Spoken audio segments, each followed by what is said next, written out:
Hay muchos misterios famosos de la Edad Media que nos han mantenido adivinando, como el destino del rey Eduardo II y los príncipes en la torre, o el significado del manuscrito Voynich. La Edad Media es conocida como la Edad Oscura, debido a la escasez de información en comparación con otros periodos históricos. Los historiadores luchan por saber cómo o por qué ocurrieron los eventos medievales, y esa falta de información es el ingrediente perfecto para cocinar una teoría de conspiración y dejar volar nuestra imaginación. La Edad Media también fue un tiempo duro, un tiempo difícil, un tiempo en el que la muerte aparecía en todas partes con guerras interminables, persecución religiosa, cruzadas y una pandemia que probablemente acabó con hasta 50 millones de personas en todo el mundo, quizás el 50% de la población europea. En Europa, la Iglesia influía en todo, y cuando ocurrían eventos, la gente a menudo los exageraba para darles un propósito místico o divino. Algunos misterios medievales nunca podrán ser resueltos, porque el material se ha perdido con el tiempo o un sitio arqueológico ha sido destruido. La falta de respuestas solo hace que estos misterios sean aún más intrigantes. Hoy, te llevaremos en un viaje de regreso a la Edad Media para descubrir más acertijos que han desconcertado a los curiosos por siglos. Bienvenidos a Nusan Lucy Nai Pomi en la locura medieval.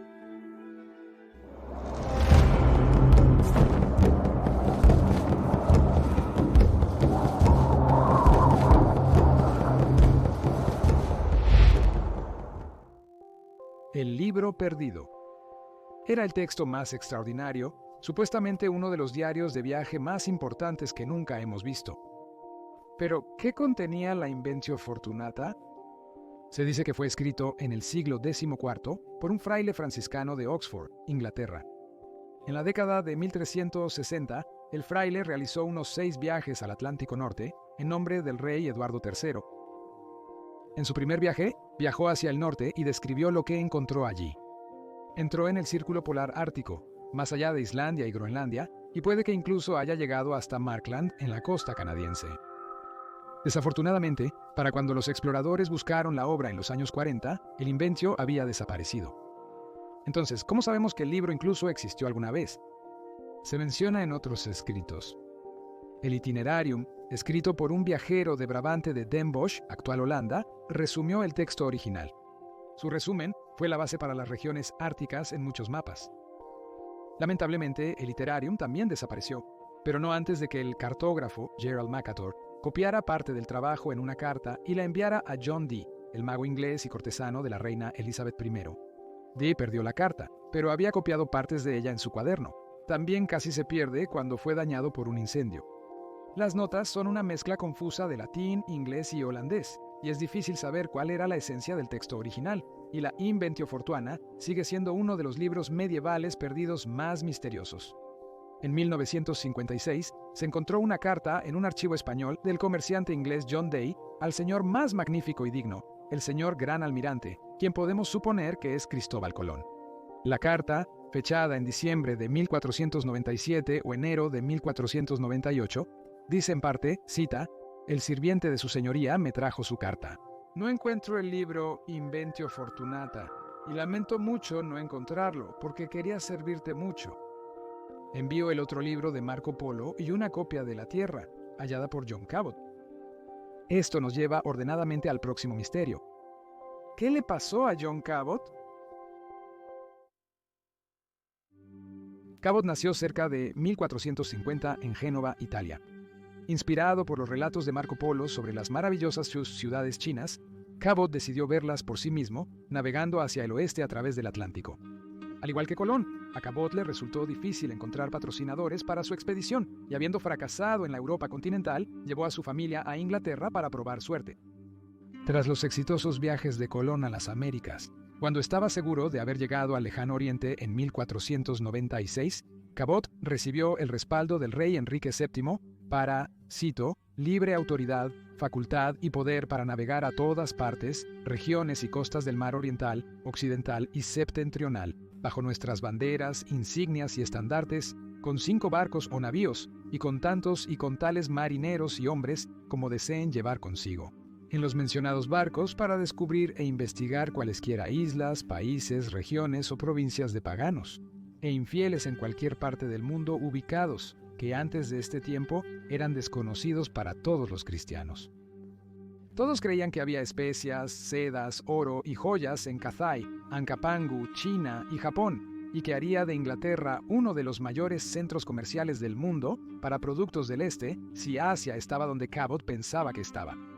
El Matthew zarpó de Bristol en 1497 con una tripulación de 18. Tras un mes, encontraron tierra y la reclamaron para Henry Tudor.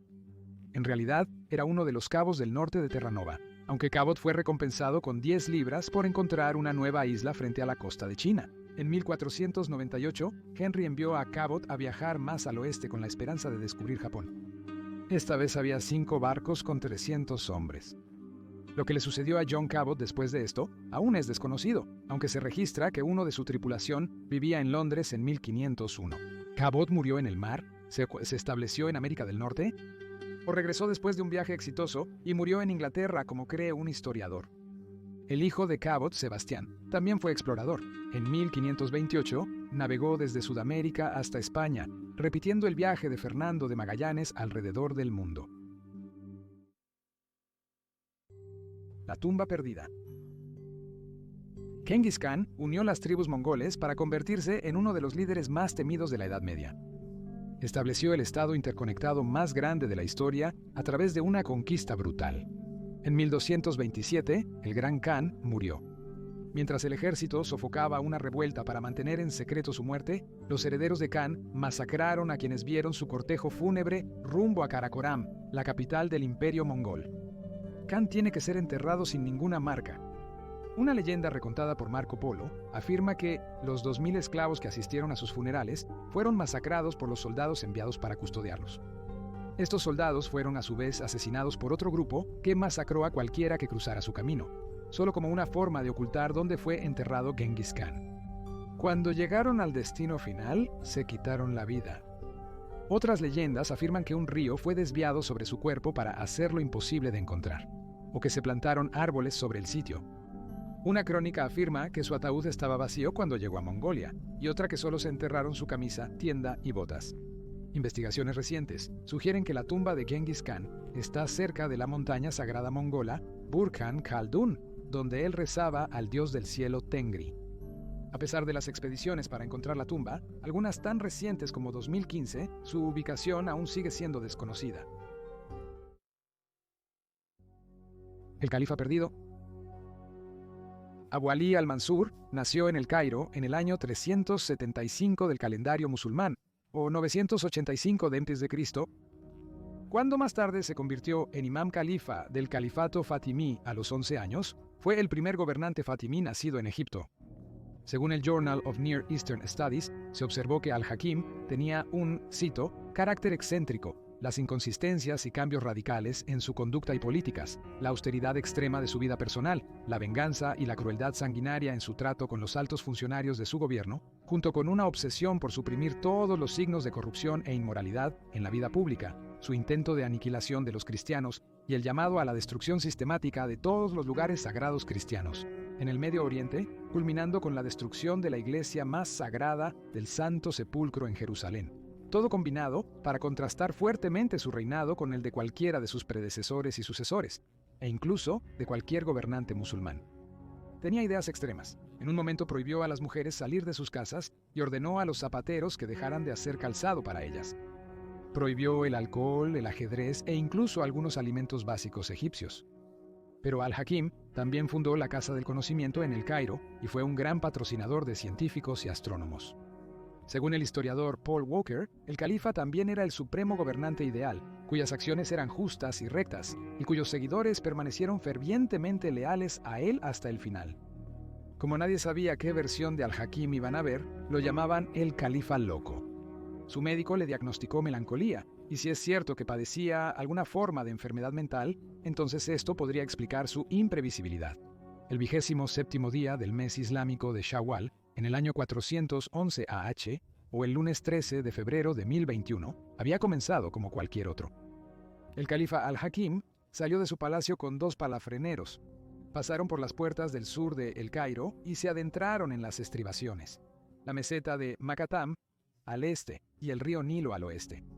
Cabalgar en la oscuridad se había vuelto una obsesión para al-Hakim, pues era una oportunidad para meditar. Sin embargo, El califa nunca regresó, solo se hallaron su caballo y ropas ensangrentadas. El hombre había hecho muchos enemigos y su destrucción del Santo Sepulcro se consideró un factor contribuyente al inicio de las cruzadas. Su desaparición a la edad de 35 años sigue siendo un misterio. El origen perdido. En el Nuevo Testamento de la Biblia, el Evangelio de San Mateo cuenta la historia de José de Arimatea, que envolvió el cuerpo de Jesús en una sábana y lo colocó en una tumba. En 1354, una sábana con la imagen tenue del frente y la espalda de un hombre apareció en la iglesia de Lurí, un pueblo en el centro norte de Francia. En 1453, fue adquirida por la Casa Real Italiana de Saboya, quienes la trasladaron a su nueva capital, Turín, en 1578, donde ha permanecido desde entonces almacenada en la capilla de la Santa Sábana. La sábana muestra la imagen de un hombre delgado entre 5, 7 y 6 pies de altura, con marcas de espinas en la cabeza, laceraciones en la espalda y moretones en los hombros. En resumen, todos los detalles concuerdan con la narración bíblica del sufrimiento de Jesús antes y durante su crucifixión. Como tal, se dice que la sábana es suya y ha sido venerada como tal durante cientos de años. Pero en 1988, la datación por radiocarbono concluyó que la tela se originó entre 1260 y 1390 d.C. y que la sábana era en realidad una falsificación medieval. Un experto afirmó que la imagen y las manchas de sangre se crearon con pigmentos comunes en la Edad Media. No obstante, los intentos de replicar la imagen con técnicas de la época siempre han fallado. En 2024, nuevas técnicas han concluido que un fragmento de la tela podría tener alrededor de 2000 años. Por lo tanto, datándolo en la época de Cristo, creyendo que pudo haber sido contaminado durante la Edad Media, porque fue tocado por innumerables personas durante las ceremonias religiosas. Ya sea una falsificación medieval o el verdadero trato, el misterio de la sábana santa de Turín continúa. Muchas gracias por ver este episodio de Locura Medieval. Si disfrutas estos videos, suscríbete. Nos vemos la próxima semana para otro más. Hasta entonces, les deseo una semana increíble.